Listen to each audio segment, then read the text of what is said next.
Hi guys, ഇന്നൊരു juice ഉണ്ടാക്കുന്ന video ആണ്. നമുക്ക് ചൂടിനൊക്കെ എളുപ്പത്തിൽ ഉണ്ടാക്കി കുടിക്കാൻ പറ്റിയ ജ്യൂസാണല്ലോ വാട്ടർമെലൺ ജ്യൂസ്.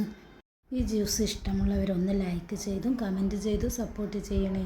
ഈ വീഡിയോ ഇഷ്ടപ്പെട്ടാൽ ഹൈപ്പ് ചെയ്യാൻ മറക്കല്ലേ. അപ്പോൾ ഗൈസ്, സ്കിപ്പ് ചെയ്യാതെ ഫുള്ളൊന്ന് കാണണേ, സപ്പോർട്ട് ചെയ്യണേ.